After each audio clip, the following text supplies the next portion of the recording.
been over 20 years since my near-fatal car accident. I remember the severe pain and the bills piling up. I felt overwhelmed and confused, not knowing who to turn to.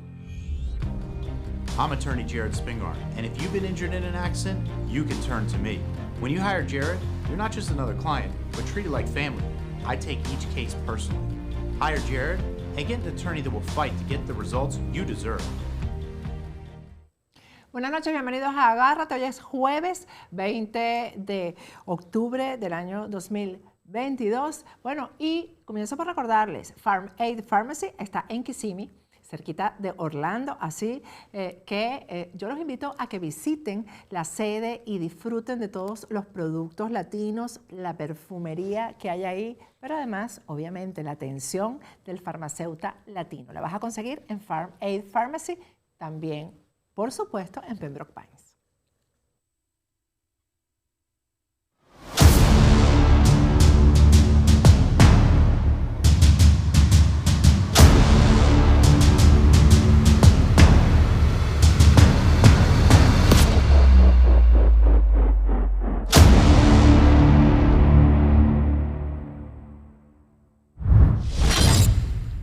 Buenas noches, bienvenidos a Agárrate. Hoy es jueves 20 de octubre del año 2022. Antes de comenzar con la agenda del día, les recuerdo que ayer se estrenó otro capítulo de No te escaparás de la segunda temporada. No se lo pierdan, porque además está bien actual.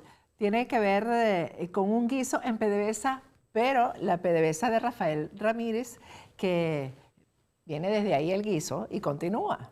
Así que no se lo pierdan. Vamos a conversar hoy con Humberto González. Muchas cosas que hablar, Humberto. Mucha agua, lamentablemente, ha pasado por debajo de los puentes desde la última vez que hablamos, hace 2 semanas.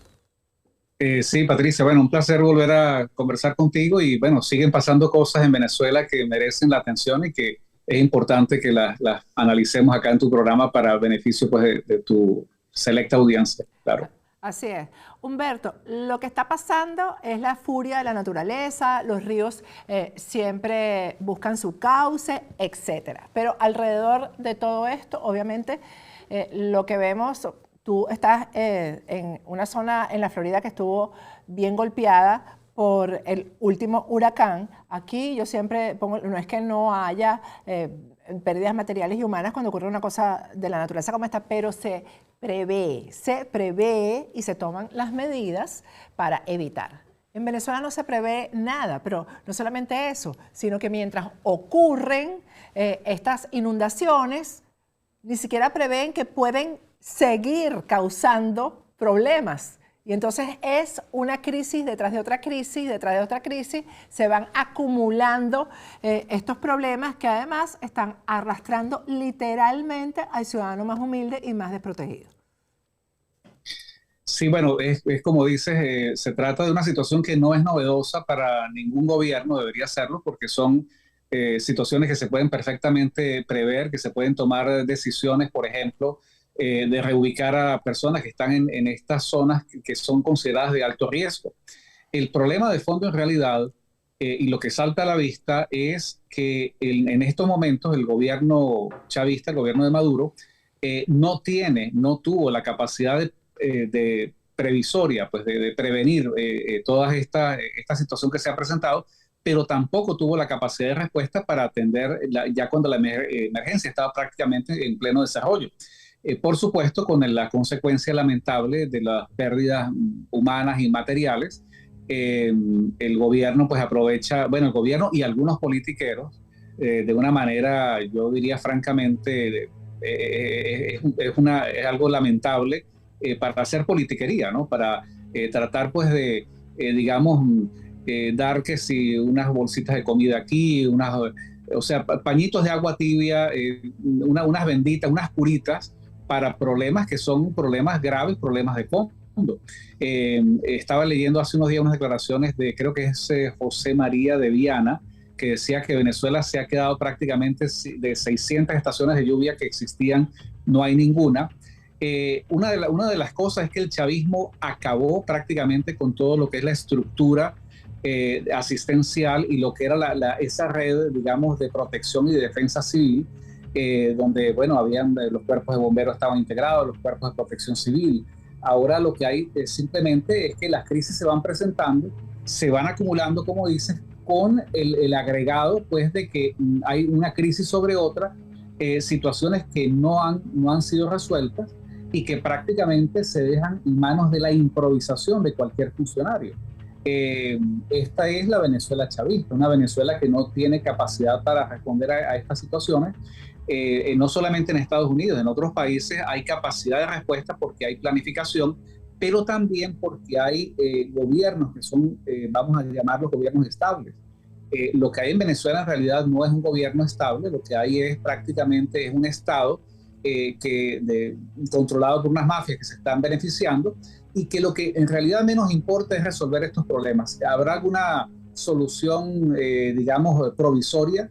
Algo, digamos, improvisado, pero las soluciones de fondo pues no llegan porque para buscar una solución de fondo hay que buscar un cambio de lo que es esa estructura de gobierno que es absolutamente inútil, es inoperante y que no puede pues resolver este tipo de cosas.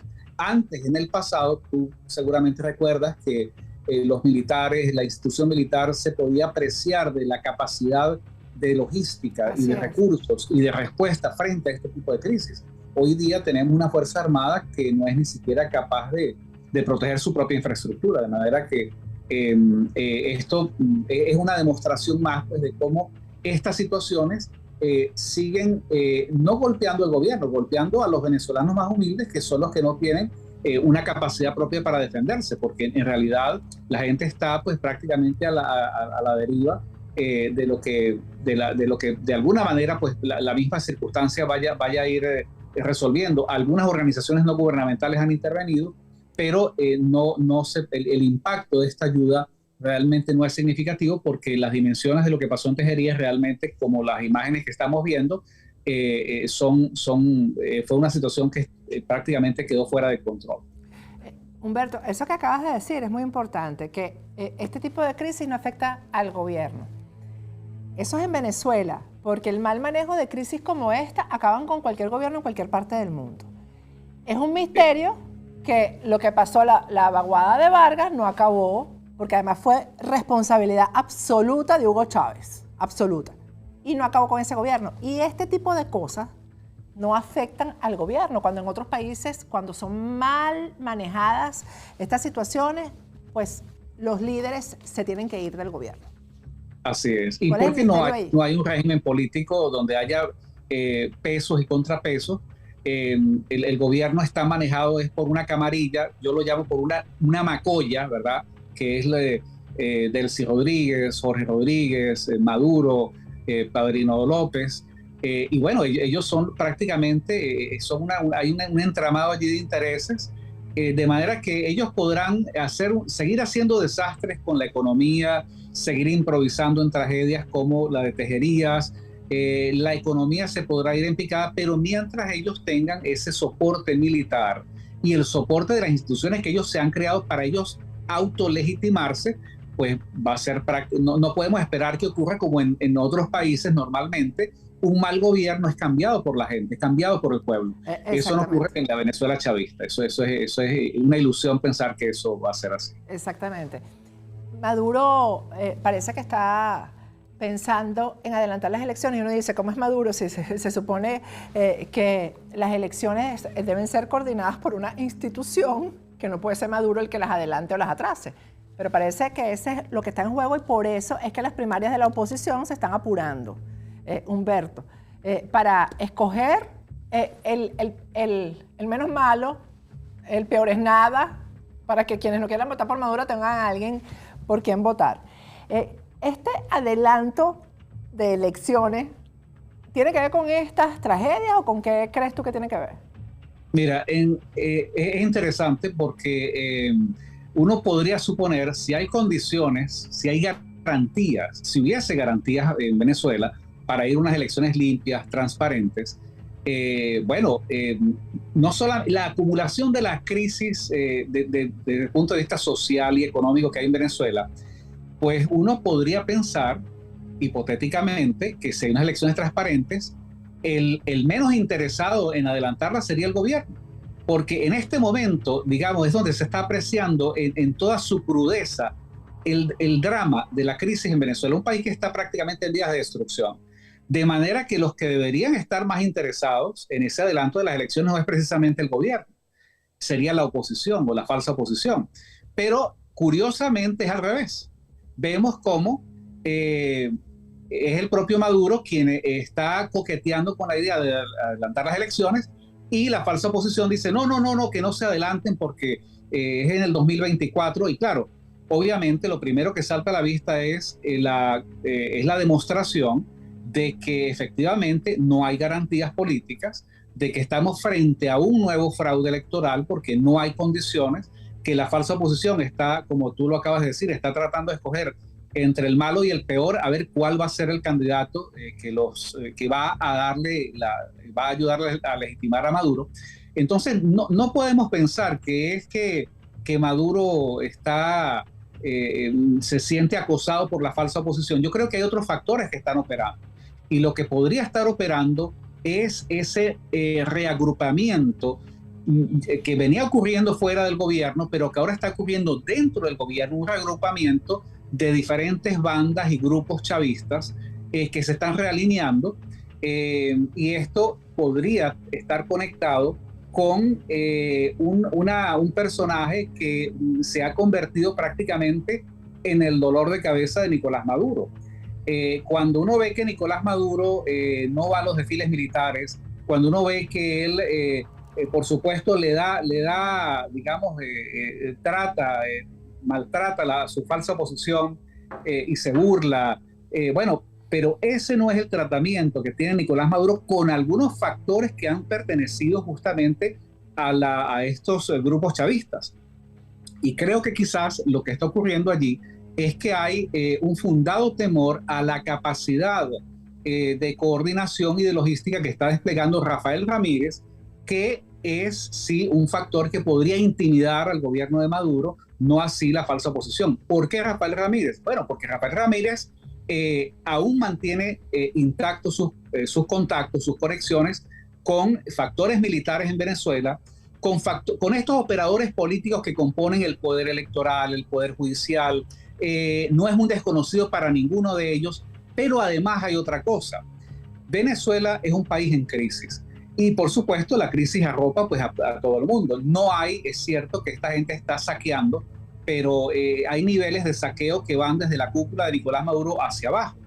Hay factores, hay cuadros medios en las Fuerzas Armadas, hay operadores dentro del gobierno que, bueno, que esperarían ganar mucho más de lo que han recibido, y que frente a la capacidad de billetazo que pueda despegar un Rafael Ramírez, pues tendrían que darse la oportunidad de pensar en otras opciones.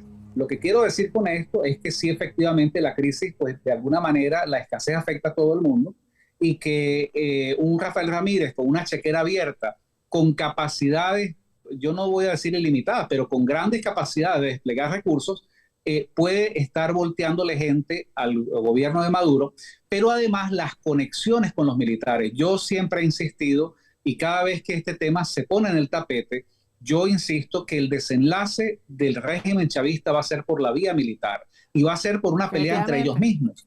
Y por eso es que es donde podemos comenzar a entender a quien le tiene miedo a Maduro en realidad no es a la falsa posición de que le van a tirar piedras, unos drones allí que le van a montar, no. Es a la capacidad de factores y operadores como Rafael Ramírez y su capacidad de poder conspirar desde adentro y poder crear situaciones que podrían desestabilizar el gobierno. Inclusive, yo no sé si eso, pero queda la posibilidad, Rafael Ramírez lo ha dicho claramente, que él quiere ser presidente y que él va a competir en esas elecciones. Yo no sé cómo estas instituciones del chavismo se lo van a permitir, pero lo que sí sabemos es que él tiene gente dentro del régimen de Nicolás Maduro, y por eso hay ese ambiente de cacería de brujas donde nadie confía en nadie, y donde los círculos pues íntimos se van cerrando cada vez más, porque no se sabe quién podría estar con Rafael Ramírez.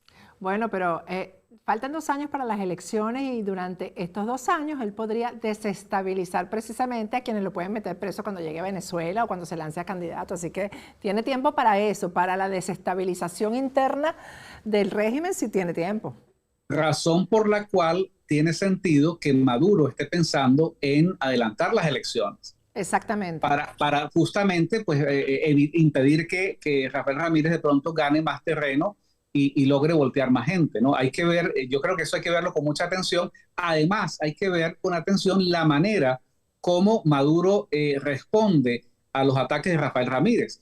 Él tiene gente y claro, y además él está cabalgando sobre una realidad que es el desencanto que hay dentro del mismo chavismo con su propio régimen. O sea, hemos hablado de los operadores, hemos hablado de quienes están dentro de las instituciones, pero además está el chavismo que opera en la calle, la gente que todavía tiene ese sentimiento, la base chavista, que frente a un planteamiento, digamos, de reivindicar la memoria, el legado de Chávez, como lo que es un planteamiento que haría Rafael Ramírez, sin duda que eso le va a minar, le va a erosionar la base electoral y la capacidad de movilización que pueda tener Nicolás Maduro con todos los aliados que aún le puedan quedar dentro del régimen. Es que además, Humberto, hay muchos militares que quizás jamás darían un paso contra el régimen para favorecer al sector de la oposición que ha estado jugando todo el tiempo aquí, ¿no? Pero que a favor de un chavista original sí lo darían. Entonces, ahí es que hay que poner el ojo. Yo lo puedo decir y lo puedo decir acá en tu programa porque no tengo conexiones con ninguno de esos grupos, pero yo sí creo que hay una hipótesis que hay que verla con mucha atención, y es la posibilidad de que quien podría articular un intento serio de conspirar desde adentro en contra del gobierno de Maduro es justamente Rafael Ramírez. Y con esto no estamos develando nada, no es que ahora, bueno, se hacen públicos unos planes que eran secretos. Ahora te mandan a meter preso, Humberto, por decir esto. No, mira, yo creo que si hay alguien que tiene la capacidad de poder conspirar en contra del gobierno de Maduro es Rafael Ramírez. Tiene los contactos, las conexiones y tiene el dinero, tiene los recursos. O sea que, y los contactos con los militares. No hay que perder eso de vista. Por eso es que vemos que, bueno, esos tapones que ha creado Maduro en las Fuerzas Armadas, nadie asciende. No hay manera de ascender porque es que desconfían de todo el mundo. Y no hay manera de tener otro ministro de la Defensa que no sea Vladimir Padrino. Hasta que él, bueno, no sé, no vamos a decir que hasta que se muera, pero no lo va a sacar porque es que él es la conexión que tiene, es la garantía que tiene Nicolás Maduro de que realmente hay alguien que le pueda hacer el trabajo en la Fuerza Armada. Es evidente. O sea, no hay que ser un sofisticado analista para ver que hay malestar en las Fuerzas Armadas en contra de Maduro, de que no hay respeto, de que no hay, o sea, lo que hay, quien le maneja allí la situación es Padrino López. Por cierto, entonces, hoy un militar, lo voy a buscar aquí porque no recuerdo el nombre, que es alto funcionario, era un alto funcionario, ya les voy a leer el nombre, el director de servicios de navegación aérea, el general de división de la aviación Luis Felipe González Borja, asesinó a la esposa y se dio un tiro en la residencia de Fuerte Tiuna. Wow. Y son este tipo de cosas, tú sabes, que además merman la moral. Porque esas residencias de Fuerte Tiuna, que fueron hechas supuestamente para militares de bajo rango, entonces las ocupa un general, pasan estas cosas. Todo eso, tú sabes que en el mundo militar es diferente al mundo civil. Sí, y si alguien le ha hecho daño a la Fuerza Armada venezolana, que sabemos es una Fuerza Armada que ya no es institucional, es una Fuerza Armada chavista, si alguien le ha hecho daño es el chavismo y en particular Nicolás Maduro. Yo creo que sí, hay todo un entramado de intereses y de complicidades que se van tejiendo, que mientras eso no se reviente, pues ellos seguirán apoyando al régimen, pero en el fondo, cuando tú hablas con militares, cuando ellos tienen que ver, o sea, pertenece a una institución que no es respetada, a una institución que se ha venido a menos, a una institución que no tiene ni siquiera la capacidad de poder defender el territorio que Guyana nos va a quitar en las narices y va a ocurrir bajo el régimen chavista y no va a pasar nada hasta que pase, hasta que haya algo que desestabilice al régimen dentro de las Fuerzas Armadas, porque yo creo que ahí es donde va a estallar la crisis del régimen chavista. Y creo que también hay cierta influencia en el Poder Judicial de Rafael Ramírez, o sea que esa combinación no está fácil. Bueno, una corte, un Tribunal Supremo de Justicia y un sistema judicial con Fiscalía. gente que... exacto, entonces él tiene la capacidad de articular eso y tiene razón Maduro de estar preocupado. Bueno, esto se va a poner interesante. Gracias, Humberto. Gracias a ti, Patricia. Vamos a ir a un corte y al regreso seguimos con Agárrate.